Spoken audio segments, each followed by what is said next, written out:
Hello and welcome. I am Amarachi Ubani. Tonight, South African government to deal with those behind the xenophobic attacks.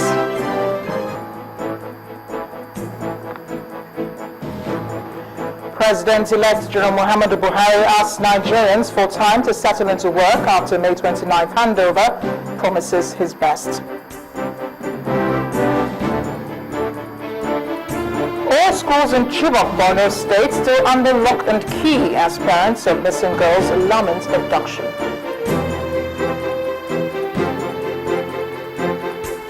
And at least 700 migrants are said to have drowned in the Mediterranean Sea following a boat capsize.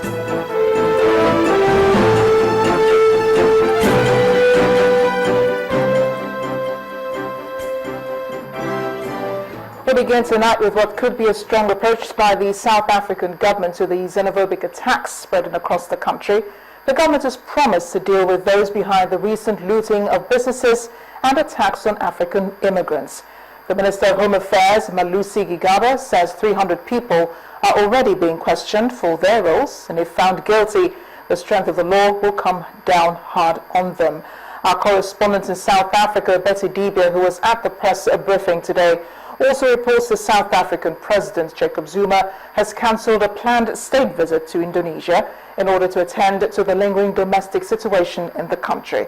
He visited some of the camps for displaced victims in KwaZulu-Natal province this afternoon, where he commiserated with them.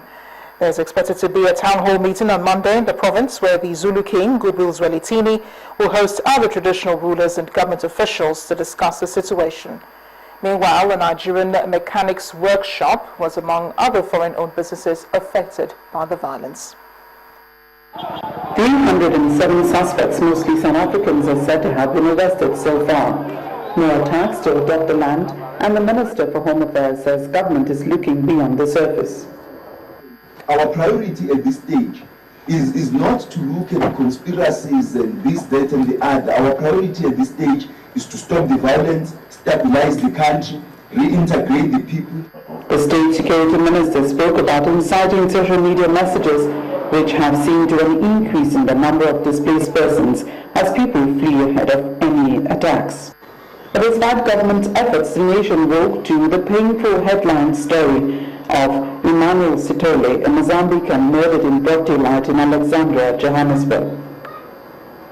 We have tasked our national tracking teams to can work around the clock to try their level best to track down those perpetrators. And at the same time, we call upon the residents of Alexandria to can assist us.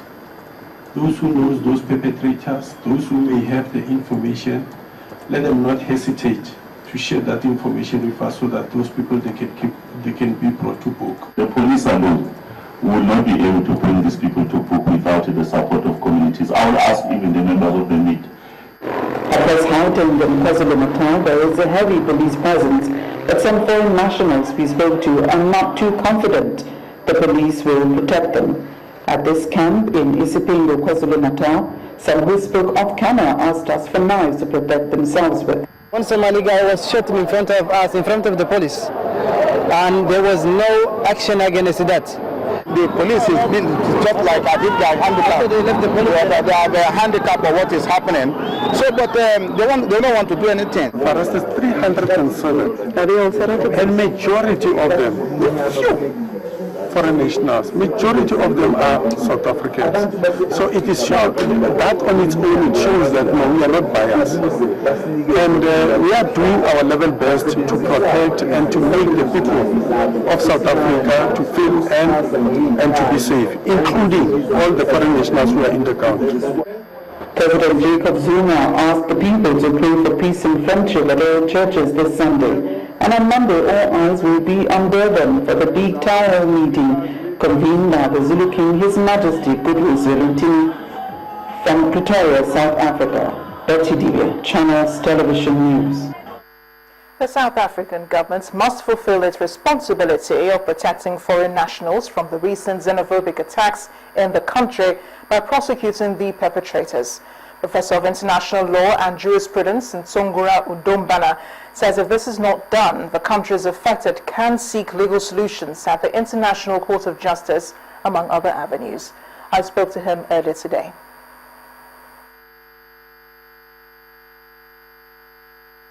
The municipal dimension is that the government of South Africa should prosecute whoever commits crimes within the territory of South Africa. And in this case, it means the black South Africans. Like in this particular case, we have been told from what we have read in social media that over 200 persons have been arrested. We are watching to see whether those persons will be prosecuted and if found guilty, convicted. But for other countries, they should put pressure on South Africa to obey its international obligations, international treaty obligations. And even what is the international treaty here? One is that in international law there is an obligation for states to protect nationals, aliens who are resident in that country. Now, where that fails, then there is what we call state responsibility. It means that any country whose citizens have been subjected to these attacks could actually engage the international responsibility of South Africa. How can that be done? Any of those countries can actually institute a case before the International Court of Justice against South Africa to claim damages for their citizens for violation of their human rights and also the destruction of their properties. That is allowed under international law, and there's nothing that stops either Nigeria or Malawi or Zimbabwe or any of those countries from taking up those claims on behalf of their citizens, because before the International Court of Justice, only states can have locals before the International Court of Justice. That's one dimension to it. The other is that there are sub-regional bodies of which South Africa is also a member, one of which is the Southern African Development Community. And within that region, because some of these people who are going to South Africa are going there lawfully, some because of the protocols that allow for free movement of persons and residents and enterprise. And so the South African Development Community has an obligation to ensure that South Africa meets its international obligations under the SADC treaties, and where it fails to do so, then they should hold South Africa to account. It could be by way of suspension. Now, at the African Union level, there is also a lot that can be done by the African heads of states and government of the African Union, because South Africa is also a member of the African Union, but that is at the political level. But there is also what we call countermeasures in international law, which means that basically the principle of international law is based on reciprocity. You treat me well, I treat you well. Professor Nsongora Udombana on the xenophobic attacks in South Africa. We move on to governance now as Nigerians await the May 29th handover. Expectations are high that the President-elect, General Muhammadu Buhari, will not only transform the country, but also embark on an aggressive fight against corruption. The President-elect, who is presently articulating his administrative strategy, told a gathering of elected politicians from Bauchi State that his government would be upright. He also appealed to Nigerians not to expect instant miracles. As President-elect, Muhammadu Buhari has many challenges, from tackling corruption to battling the Boko Haram insurgency and, of course, rescuing the missing Chibok girls. His plate is full. The president also has the economy waiting to be fixed, including the issue of power supply. These visitors to the Buhari residence are elected officials from Bauchi State, including the governor-elect. Apart from a goodwill visit, they are seeking his attention now and after taking over. We expect performance, and I am sure Nigerians are certain that General Muhammadu Buhari is going to perform. He has a pedigree of performance, and he's a serious-minded person. He is completely anti-corruption. Therefore, we expect the best from him, and I am sure he's going to deliver. The agenda of this new administration is how to deal with the issue of insecurity, especially in the northeastern zone. And I can assure you, General Muhammadu Buhari is on top of the matter. He has said it severally that as soon as he gets into office, one of the major cardinal points in which he is going to hammer on is the issue of insecurity, and Northeast in particular. This delegation are members of the All Progressives Congress, APC, so they don't feel like fish out of water here. But the president-elect tells them that his government, when sworn in, will need time to settle down and tackle issues waiting to be addressed. We are trying to dampen the high expectations, but I know we can play miracles. Because the damage took 16 years, especially of the economy, therefore unemployment.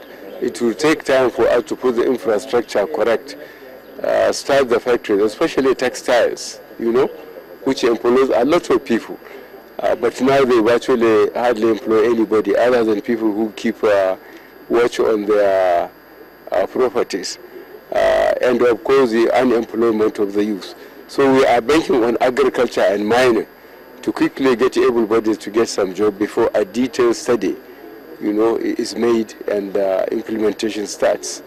Elected gubernatorial governor, his deputy, and the legislatures, both senators, representatives, and to tell their constituencies that they should please exercise more patience when we eventually come in. Let them give us time before they expect miracles or high performance.